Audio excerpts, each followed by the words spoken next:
ನಮಸ್ಕಾರ ನ್ಯೂಸ್ 18 ಡಿಜಿಟಲ್ಗೆ ಸ್ವಾಗತ. ನಾನು ಪೃಥ್ವಿರಾಜ್ ಹಾರನಹಳ್ಳಿ. ಲೋಕಸಭೆ ಟಿಕೆಟ್ ಅನೌನ್ಸ್ ಮಾಡ್ತಾ ಇದ್ದಾವೆ ಪಕ್ಷಗಳು. ಈಗ ಆಲ್ರೆಡಿ ಬಿಜೆಪಿ 20 ಲೋಕಸಭಾ ಕ್ಷೇತ್ರಗಳಿಗೆ ತನ್ನ ರಣಕಲಿಗಳನ್ನು ಘೋಷಣೆ ಮಾಡಿರುವಂಥದ್ದು. ಹಾಗೆ ಕಾಂಗ್ರೆಸ್ 7 ಕ್ಷೇತ್ರಗಳಿಗೆ ಘೋಷಣೆ ಮಾಡಿದೆ. ಈ ಸಂದರ್ಭದಲ್ಲಿ ಬಿಜೆಪಿಯಲ್ಲಿ ಅಸಮಾಧಾನ ಭುಗಿಲೆದ್ದಿರುವಂಥದ್ದು. ಸಾಕಷ್ಟು ಕಾರಣಗಳು ಸಿಗ್ತಾ ಹೋಗ್ತವೆ. ಬಿಕಾಸ್ ಶಿಸ್ತಿನ ಪಕ್ಷದಲ್ಲಿ ಇಷ್ಟೊಂದು ಅಶಿಸ್ತು ಆಗ್ಲಿಕ್ಕೆ ಏನ್ ಕಾರಣ ಅನ್ನುವಂಥದ್ದು ಸಹಜವಾಗಿ ಕುತೂಹಲ. ಅದರ ಜೊತೆಗೆ ಕಾರ್ಯಕರ್ತರಲ್ಲೂ ಕೂಡ ಗೊಂದಲ ಮೂಡ್ತಾ ಇರುವಂಥದ್ದು. ಯಾಕಪ್ಪ ಹಿಂಗೆಲ್ಲ ಆಯ್ತು ಅಂತ ಮೇನ್ ಆಗಿ ಏನಪ್ಪ ರೀಸನ್ನು ಅನ್ನುವಂಥದ್ದನ್ನ ಗಮನಿಸೋದಾದ್ರೆ, ಇಲ್ಲಿ ಹಿರಿಯ ನಾಯಕರನ್ನ ವಿಶ್ವಾಸಕ್ಕೆ ತೆಗೆದುಕೊಳ್ಳದೇ ಇರುವಂಥದ್ದೇ ಇದೆಲ್ಲದಕ್ಕೂ ಕೂಡ ಕಾರಣ ಅಂತ ಹೇಳಲಾಗ್ತಾ ಇರುವಂಥದ್ದು. ಎಲ್ಲವನ್ನು BJP high command taken for granted ಅಂತ ಅನ್ಕೊಂಡ್ಬಿಟ್ಟಿದ್ಯಾ? ಆ ರೀತಿಯಾದಂಥ ನಡೆ ಅನುಸರಿಸ್ತಾ ಇದೆಯಾ? ಇದೇ ಈ ಎಲ್ಲ ಗೊಂದಲಗಳಿಗೆ ಬಂಡಾಯಗಳಿಗೆ ಕಾರಣ ಆಗ್ತಾ ಇದೆಯಾ ಅನ್ನುವಂತಹ ಪ್ರಶ್ನೆಗಳು ಕಾಡ್ತಾ ಇರುವಂಥದ್ದು. ಹಾಗೆ ಅಸಮಾಧಾನಗಳು ಕೂಡ ಭುಗಿಲೇಳ್ತಾ ಇರುವಂಥದ್ದು.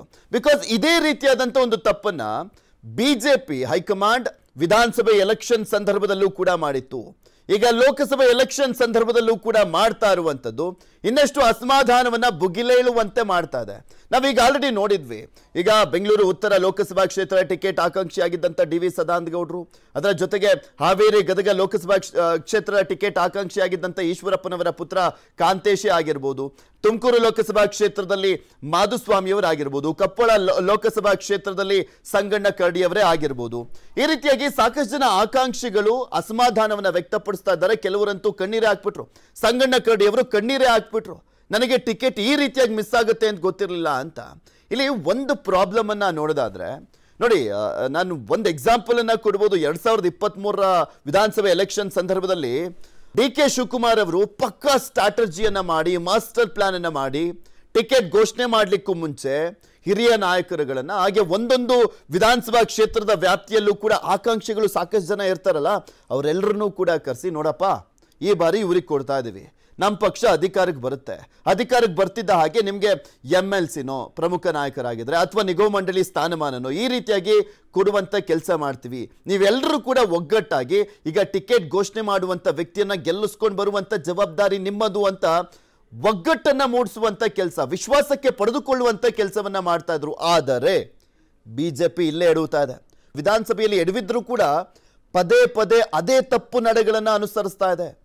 ಯಾಕೆ ಬಿಜೆಪಿ ಎಡುತ್ತಾ ಇದೆ ಅಂತ ಹೇಳ್ತಾ ಇದೀವಿ ಅಂದ್ರೆ, ಫಾರ್ ಎಕ್ಸಾಂಪಲ್ ಈಗ ಮೇನ್ ಆಗಿ ಕಾಂಗ್ರೆಸ್ಗೆ ಪ್ಲಸ್ ಆಗಿದ್ದಂತೂ ಒಂದು ಪಾಯಿಂಟ್ ಅಂದ್ರೆ 2023 ವಿಧಾನಸಭೆ ಎಲೆಕ್ಷನ್ ಸಂದರ್ಭದಲ್ಲಿ ಈಗ ಲಕ್ಷ್ಮಣ್ ಸವದಿ ಅವರು, ಜಗದೀಶ್ ಶೆಟ್ಟರ್ ಅವರು, ಅವರಿಗೆ ಟಿಕೆಟ್ ಕೊಡದಿರುವಂತ ಹಿನ್ನೆಲೆಯಲ್ಲಿ ಕಾಂಗ್ರೆಸ್ಗೆ ಹೋಗ್ಬಿಟ್ರು. ಅವರು ಜಗದೀಶ್ ಶೆಟ್ಟರ್ ಎಂತ ನಾಯಕರು. ಜಗದೀಶ್ ಶೆಟ್ಟರ್ ಮುಖ್ಯಮಂತ್ರಿ ಆಗಿದ್ದಂಥವ್ರು, ಸ್ಪೀಕರ್ ಆಗಿದ್ದಂಥವ್ರು, ರಾಜ್ಯಾಧ್ಯಕ್ಷರಾಗಿದ್ದಂಥವ್ರು, ಆಲ್ಮೋಸ್ಟ್ ಬಿಜೆಪಿ ಎಲ್ಲಾ ಸ್ಥಾನಮಾನವನ್ನ ಕೂಡ ಅನುಭವಿಸಿದ್ದಂತಹ ಜಗದೀಶ್ ಶೆಟ್ಟರ್ ಅವರೇ ಕಾಂಗ್ರೆಸ್ ಪಕ್ಷಕ್ಕೆ ಹೋದರು.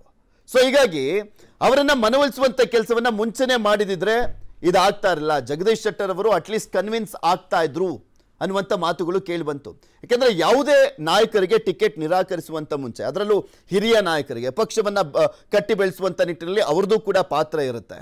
ಅವರನ್ನ ನಿಮಗೆ ಟಿಕೆಟ್ ಕೊಡೋದಿಲ್ಲ ಅಂತ ಹೇಳುವಂಥದ್ದನ್ನ ಟಿಕೆಟ್ ಘೋಷಣೆ ಆಗುವವರೆಗೂ ಕಾಯೋದು ಬೇಡ, ಮುಂಚೆನೆ ವಿಶ್ವಾಸಕ್ಕೆ ಪಡೆದುಕೊಂಡು ಅವರಿಗೆ ಸಮಾಧಾನ ಪಡಿಸಿದ್ರೆ ಇಷ್ಟೆಲ್ಲ ಆಗ್ತಾ ಇರಲಿಲ್ಲ. ಅದು ಮತ್ತೆ ಲೋಕಸಭೆ ಎಲೆಕ್ಷನ್ ಅಲ್ಲಿ ರಿಪೀಟ್ ಆಗ್ಬಿಟ್ಟಿದೆ.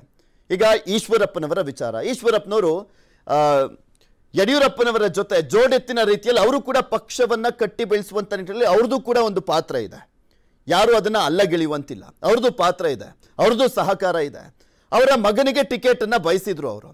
2023 ವಿಧಾನಸಭೆ ಎಲೆಕ್ಷನ್ ಅಲ್ಲಿ ಶಿವಮೊಗ್ಗ ನಗರದಿಂದ, ನೋಡ್ರಿ ಈಶ್ವರಪ್ಪನವರೇ, ನಿಮ್ಗೆ ಟಿಕೆಟ್ ಕೊಡೋದಿಲ್ಲ, ನಾವು ಚನ್ನಬಸಪ್ಪ ಅವ್ರಿಗೆ ಟಿಕೆಟ್ ಕೊಡ್ತಾ ಇದ್ವಿ ಅನ್ನುವಂಥದ್ದನ್ನ ಹೇಳಿದ್ರು. ಸೊ ಹೀಗಾಗಿ ಈಶ್ವರಪ್ಪನವರು ತನ್ನ ಮಗನ ಭವಿಷ್ಯಕ್ಕೋಸ್ಕರ, ಮುಂದೆ ಯಾವುದಾದ್ರೂ ಸ್ಥಾನಮಾನ ಸಿಗುತ್ತೆ ಅನ್ನುವ ಕಾರಣಕ್ಕೋಸ್ಕರ ಸೈಲೆಂಟ್ ಆದ್ರು, ಒಪ್ಕೊಂಡ್ರು ಹೈಕಮಾಂಡ್ ನಿರ್ಧಾರವನ್ನ.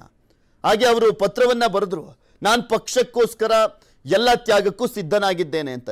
ಈ ರೀಸನ್ ಏನಿತ್ತು, ತನ್ನ ಮಗ ಕಾಂತೇಶನಿಗೆ ಯಾವುದಾದ್ರೂ ಒಂದು ಒಳ್ಳೆ ಸ್ಥಾನಮಾನ ಸಿಗುತ್ತೆ ಅಂತ. ಅವರು ನಿರೀಕ್ಷೆ ಮಾಡಿದ್ದೇನು, ಹಾವೇರಿ ಗದಗ ಲೋಕಸಭೆ ಟಿಕೆಟ್ ಅನ್ನ.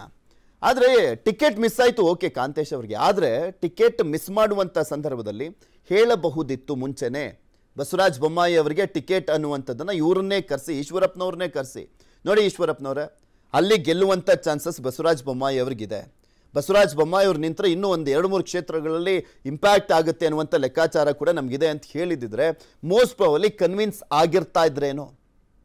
ಇದೇ ರೀತಿಯಾಗಿ ಡಿ ವಿ ಸದಾನಂದ ಗೌಡರು ಅಥವಾ ಮಾಧುಸ್ವಾಮಿ ಅವರು ತಗೊಳ್ಳಿ ಅಥವಾ ಸಂಗಣ್ಣ ಕರಡಿ ಅವ್ರನ್ನ ತಗೊಳ್ಳಿ. ಬಿಕಾಸ್ ಬಿಜೆಪಿ 20 ಕ್ಷೇತ್ರಗಳಿಗೆ ಅನೌನ್ಸ್ ಮಾಡಿದೆಯಲ್ಲ, ಇದರಲ್ಲಿ 9 ಲೋಕಸಭಾ ಕ್ಷೇತ್ರಗಳಲ್ಲಿ ಹಾಲಿ ಸಂಸದರಿಗೆ ಟಿಕೆಟ್ ಇಲ್ಲ. ಅದರಲ್ಲೂ ಮೇನ್ ಆಗಿ ಆಕ್ರೋಶಕ್ಕೆ ಗುರಿಯಾಗಿದ್ದು ಅಂದ್ರೆ ಮೈಸೂರು ಕೊಡಗು ಲೋಕಸಭಾ ಕ್ಷೇತ್ರದ ಸಂಸದರಾಗಿರುವಂತ ಪ್ರತಾಪ್ ಸಿಂಹ ಅವರಿಗೆ ಟಿಕೆಟ್ ಮಿಸ್ ಆಗಿದ್ದು ಸಾಮಾಜಿಕ ಜಾಲತಾಣದಲ್ಲಿ ಬಿಜೆಪಿ ವಿರುದ್ಧನೇ ಅಭಿಯಾನ. ನೋಡಿ ಏನೇನೆಲ್ಲ ಮಾಡ್ತು, ಇಷ್ಟೆಲ್ಲ ಕೆಲಸ ಮಾಡಿದ್ರು ಕೂಡ ಪ್ರತಾಪ್ ಸಿಂಹ ಅವರಿಗೆ ಟಿಕೆಟ್ ಮಿಸ್ ಮಾಡಿದ್ರು ಅಂದ್ರೆ ಇದರಲ್ಲಿ ರಾಜಕೀಯ ಪಿತೂರಿ ಇದೆ ಅಂತೆಲ್ಲ ಆರೋಪಗಳನ್ನ ಮಾಡಿದ್ರು. ಬಿಜೆಪಿ ಹೈಕಮಾಂಡ್ ಕೊನೆವರೆಗೂ ಯಾಕೆ ವೆಯ್ಟ್ ಮಾಡ್ತಾ ಇದೆ? ಆ ಟಿಕೆಟ್ ಆಕಾಂಕ್ಷಿಗಳು ಹಿರಿಯ ನಾಯಕರಾಗಿದ್ರು ಕೂಡ ಟಿಕೆಟ್ ಘೋಷಣೆ ಆಗುವವರೆಗೂ ಕೂಡ ನಮಗೆ ಸಿಗುತ್ತಾ ಇಲ್ವಾ ಅನ್ನುವಂಥದ್ದನ್ನ ಕಾದ್ ನೋಡಬೇಕು ಅಂದ್ರೆ ಇದು ಅತಿರೇಕ ಅನ್ನುವಂಥ ಆರೋಪಗಳನ್ನ ಕೆಲವು ಬಿಜೆಪಿಯ ಹಿರಿಯ ನಾಯಕರೇ ಮಾಡ್ತಾ ಇದ್ದಾರೆ. ಸೊ ಅಟ್ಲೀಸ್ಟ್ ಈಗಲಾದರೂ ಈ ಒಂದು ಅಸಮಾಧಾನವನ್ನು ತಣಿಸುವಂಥ ಕೆಲಸವನ್ನು ರಾಷ್ಟ್ರೀಯ ನಾಯಕರು ಮಾಡ್ತಾ ಇದ್ದಾರಾ?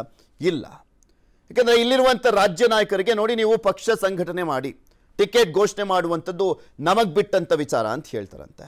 ಇಲ್ಲಿ ಕೋರ್ ಕಮಿಟಿ ಸಭೆ ಮಾಡಲಾಗುತ್ತೆ, 2-3 ಜನ ಟಿಕೆಟನ್ನು ಇವರಿಗೆ ಶಿಫಾರಸನ್ನು ಮಾಡಲಾಗುತ್ತೆ. ಆದರೆ ಅದು ಯಾವುದನ್ನು ಕೂಡ ಕನ್ಸಿಡರ್ ಮಾಡ್ತಾ ಇಲ್ಲ.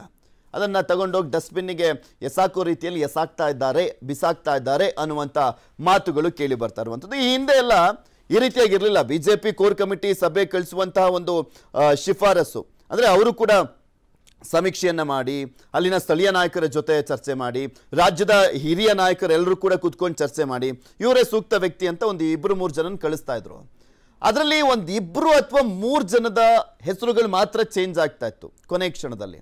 ಆದರೆ ಆಲ್ಮೋಸ್ಟ್ ಇನ್ನೆಲ್ಲದಕ್ಕೂ ಕೂಡ ಓಕೆ ಸಿಗ್ತಾ ಇತ್ತು. ಆದರೆ ಈಗ ಹೆಂಗಿದೆ ಪರಿಸ್ಥಿತಿ ಅಂದರೆ ಇವರೇನೇ ಕಳಿಸಿದ್ರು ಅಷ್ಟೇ, ಅದು ಯಾವುದು ಕನ್ಸಿಡರೇ ಮಾಡಲ್ಲ. ಅಲ್ಲಿ ಸಮೀಕ್ಷೆಯಲ್ಲಿ ಏನು ಬರುತ್ತೆ, ಯಾರು ಗೆಲ್ಲುವಂಥ ಅಭ್ಯರ್ಥಿ ಗೆಲ್ಲುವಂದೇ ಮಾನದಂಡ ಅಂದ್ಕೊಂಡು ನೋಡಿಕೊಂಡು ಟಿಕೆಟನ್ನು ಘೋಷಣೆ ಮಾಡಲಾಗ್ತದೆ. ಈ ಧೋರಣೆಯನ್ನೇ ಬಿಜೆಪಿ ಹೈಕಮಾಂಡ್ ಬಿಡಬೇಕು ಅನ್ನುವಂಥದ್ದನ್ನು ಹಿರಿಯ ನಾಯಕರು ಹೇಳ್ತಾ ಇದ್ದಾರೆ.